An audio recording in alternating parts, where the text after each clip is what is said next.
Hi there, come on in. It's Thursday night, December 30th, 2004, the last Practical Sportsman show of the year. Now Zachary had a guides report and the outdoor news. I have my final speech of 2004 on the status of the outdoors. Not a real pretty picture, but if you want the truth, be ready to handle the truth. There is hope, though, for 2005. I'll talk about that, too, so you stay tuned for an informative and enlightening edition of the Practical Sportsman.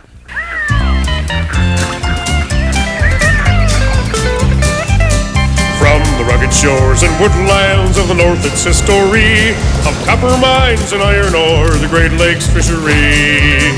To the farmlands of the southern counties we'll look around, my friend, at all that waits the sportsman in the state of Michigan. And sometimes when the moon brings out the diamonds in the snow, and the stillness of the forest lies encased in Arctic cold, the wind might whisper through the trees, listen if you can. It tells you of the beauty in the state of Michigan.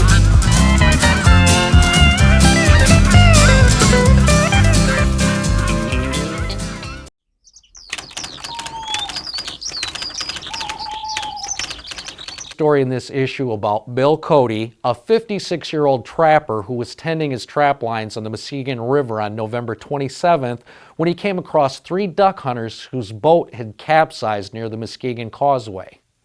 Bill Cody and longtime friend Larry Decoy plucked the 3 hunters from the water.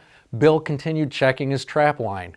Less than 2 hours later, Bill Cody was found slumped in his boat in the Muskegon game area. He was the victim of a massive heart attack. Duck hunters felt really bad when they heard the news, worried that their rescue had put too much strain on him. But we can only imagine that Bill Cody felt darn good to help out those hunters, which showed what a good heart he really had. Those 3 stories dealt with life and death in the outdoors, an inevitable topic that each one of us will face sooner or later. But there are also many other news items and topics of information in the current issue of the Michigan Outdoor News, which is available on the newsstand or by subscription.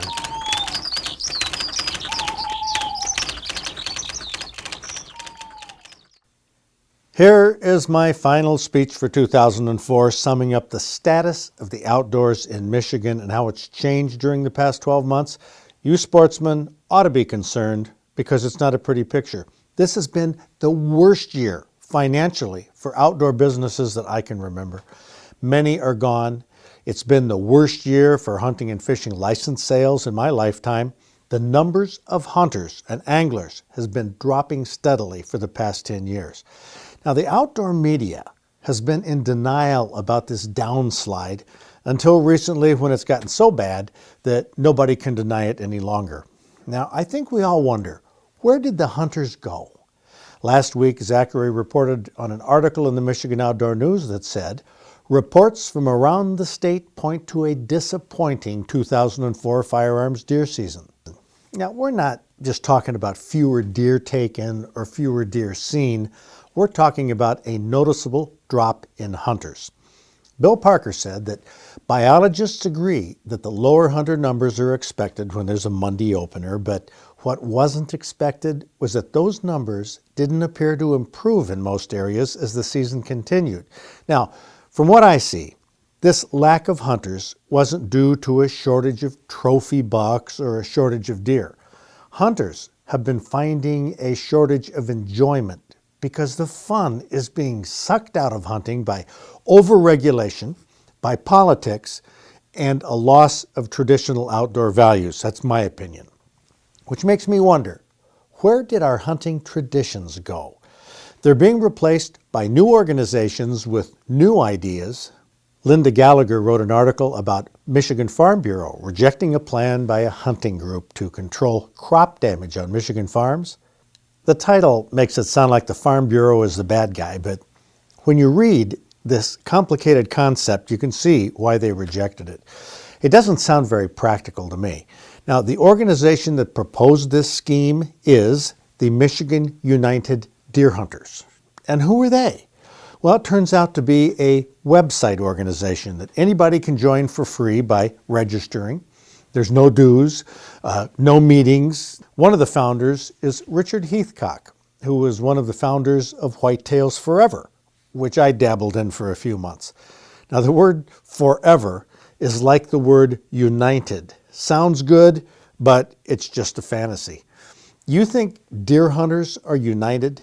Take the idea of restricting hunters to taking bucks with more than 3 antler points on a side. Now, in the 1980s, this proposal was called trophy deer management. That name didn't sit well with a lot of people. In the 1990s, they called it quality deer management. Well, that didn't sit well with a lot of people either because they saw it was the same monkey with a different hat. And now the latest group is superior deer management that says it has nothing to do with its predecessors. According to the article, they say their antler restriction proposal for the UP is not quality deer management, nor is it trophy deer management. The proposal only addresses antler restrictions. Now, if you're old enough to remember the 1960s when the Conservation Department set hunting regulations based on wildlife management principles, that the biologists in those days defended these principles fiercely, no matter what kind of public outcry it created. They led the cause of scientific management. Well, those days are gone. Listen to what a DNR spokesman said about these antler restrictions. He said the DNR has adopted a policy of neutrality on these measures. That is why we require a survey to show a clear majority before a proposal becomes law. Can you believe it? Setting regulations by surveys, not science? I mean, I have to ask, why are we paying biologists to manage our wildlife when they turn the decision-making over to people who have absolutely no background in wildlife management? They just check a box on a survey. I mean, it's no wonder that in 2004 we saw a backlash by some traditional organizations against this new wishy-washy DNR. Linda Gallagher's article, Sad Day for Michigan Sportsmen, discusses the lawsuit the Michigan Bear Hunters Association and several other groups brought against the DNR. They said the bobcat trapping season in the northern Lower Peninsula could not be supported by sound scientific management. We've hit the point now where established hunting organizations are questioning the basic integrity of the DNR. The perception is growing that the DNR has no backbone and offers no leadership to sportsmen. They've given up sound scientific management. But the DNR stands by while hunting organizations are escalating their civil wars. And anti-hunting organizations, hey, they have similar problems and they're scrambling for survival. Here's an article that announces a new alliance. The Humane Society of the United States has merged with the Fund for Animals. Now, this new mega animal rights organization has 3 major targets in the coming years: the fur industry, sport hunting, and livestock farming. I told you the status of the outdoors was not a pretty picture. I mean, organizations are fighting among themselves. They're suing the DNR. Anti-hunting groups are consolidating for survival. The anti-gun movement is pushing as hard as ever. Shooting ranges are being closed down. And all of these groups are having financial problems. So, what do you think it's like to produce an outdoor TV show in this day and age? I'll tell you, it is nothing like it was 23 years ago. I started on public TV in 1981, and my show was on all the public TV stations in Michigan and raised millions of dollars for public television during the pledge periods. Here's a plaque the public TV stations gave me when I raised the first $1 million on behalf of public television. And here's a plaque that Channel 56 in Detroit gave me on December 5th, 1985 for being the most supported program in the history of Michigan public broadcasting. This success in the 1980s drew tons of new outdoor shows out of the woodwork. 11 years ago, 1993, I had a falling out with the then station manager of WCMU in Mount Pleasant. So I pulled this show from WCMU and spent the next 10 years on a commercial station in northern Lower Michigan. After that manager was relieved of his duties, I tried to get back on WCMU, but hey, too many hard feelings apparently remain. My last effort to get back on WCMU in the northern Lower got me this letter from the program manager who said, "Unfortunately, in recent years, the viewership and support of outdoor magazine programming has diminished." She said, "As a programmer, I continue to search for the right recipe that will draw a larger, even more diverse audience to public television. We will most likely continue to carry the programs currently in our schedule, but as several public television programmers have commented, one shouldn't expect that should an outdoor series go away, we're looking for something in the same vein to replace it. There you go. As outdoor shows die off from public television, they will not be replaced. Not an encouraging future. It's not any more encouraging for outdoor magazines, outdoor organizations, or outdoor participation in general. But like I've said many times before, I plan to hang in here till the end. It's been my career since 1968. My mission nowadays, though, is to question every aspect of the outdoors. Try to find solutions to the real underlying problems. The outdoors needs some fundamental, radical changes, and it's not going to be done by tinkering with deer hunting regulations. It's a problem that originates with the people, the organizations, the governmental agencies that have brought us the regulations and the philosophies that have led us to where we are today. A house cleaning is in order. Now, not just with personnel, but on a broader scale. We need to clean our house philosophically. Get rid of some of these trendy ideas that don't work. Reinstate some of the traditional outdoor values that attracted so many people to hunting and fishing over the past century. We've slipped off course. But I've been working on a positive plan for 2005, one that expands this television show in a way that reaches out and involves youth and adults everywhere in the state. I hope to announce this new direction on January 13th. I have no intention of having 2005 be anything like 2004. That's the end of my speech. And now we're going to show you the full feature that we introduced on Big Buck Night that we had to cut short at the end of the show, but it explains where future hunters come from. Were you out there in the blind by yourself? Yep, my husband drove me out. And did you do any good? Yes, I did. I got a 4-point. Well, let's see that baby. 4-point. Wow, was this your first That's my first buck. deer? Yep, nope, first buck. Did I've gotten 2 does. I've been hunting about 8 years. Okay, so that was what time of day? That was about 8:30 in the morning. Huh. So your day was done. My day was, well, kind of done. Why? Anything else happen? I had a baby at 6:03 p.m. No kidding. You were 9 months pregnant. Yep. Was it due that day? Yes, the due date was that day. Holy cow. That's unbelievable. And I started timing them about 8 o'clock, and they were about 5 minutes apart. Oh, no. I called my husband on the cell phone, and I think you need to come get me because I'm about done hunting. I didn't tell him.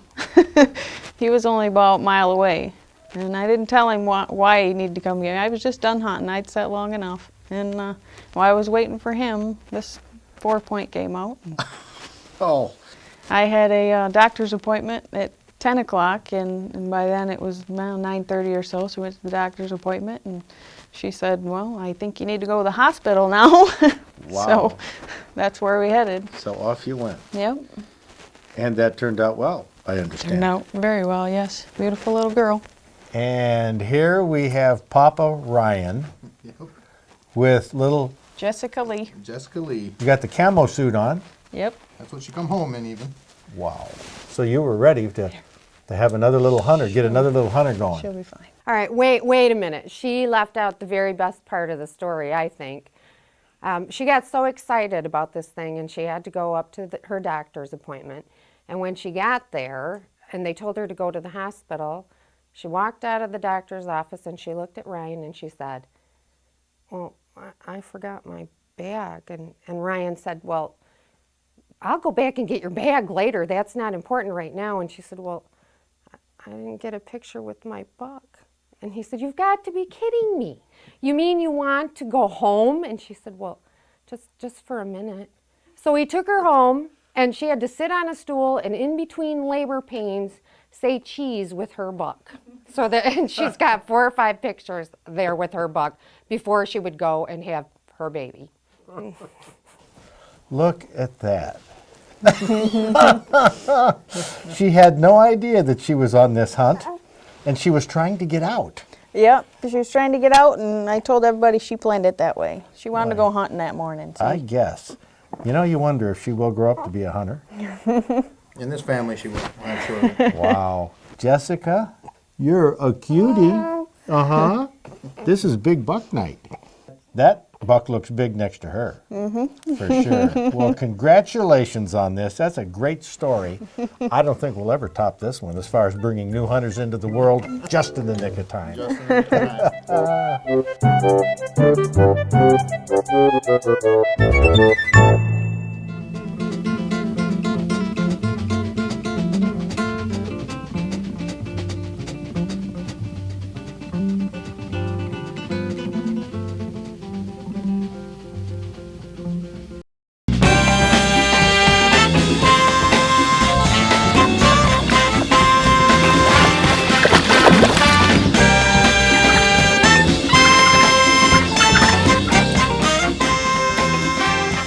Brett Paddock from Jackson, hunting down that country that is so famous for big bucks.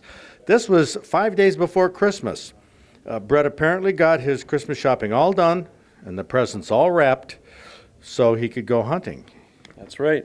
Right. Yeah, this was 5:10 in the afternoon, which makes it at that time of year, it was just about dark. It was getting close, yeah. Wife was coming home for a night out for dinner with a friend, so I figured I'd go out for an afternoon hunt. As she was coming home, I was meeting up with this guy. He followed a doe in and took a shot about 30, 35 yards. So this was in your backyard or something? Yeah, about 100 yards from the backyard. And So do you have a blind there or yeah, tree stand. a little fort? Yeah, little tree stand, nothing like this other guy had here. Jeez, all I have is a little pad to sit on, but shot him. Didn't know if I hit him or not. Ran back in. My wife was home by the time I got back up to the house, and she was not real happy because we have a 1-year-old that we don't get out too much, so she was planning on going out for the evening, so this kind of put a damper in things. Oh, I tell you, she it must caused have us a lot thought, of oh grief. no. She said, oh, now I have to gut out this deer for my husband. Oh, no. And he got out? No. She didn't come near it. Ah. So But since you were going to be busy, you couldn't really babysit. Right. So in the meantime, I called my brother-in-law John here to come track, and I kind of had my smarts with me and put that on hold till about 2 hours later. So we went out to dinner, came back, and then we found him. So Ah. Well, this is, are you just a big buck hunter? Meat hunter or what? this is my 3rd year hunting. Got a little 8-point last year. I guess a meat hunter. Was this pretty good eating? It still is very good. Yes, still eating it now. good. Yes, it's very good eating. So So are you into changing diapers now and stuff? I'm a pro. Brett Paddock, the all-around hunter, father, husband. Hey, did well doing. Until then, have a happy new year, and Fred and I will look for you right back here next week.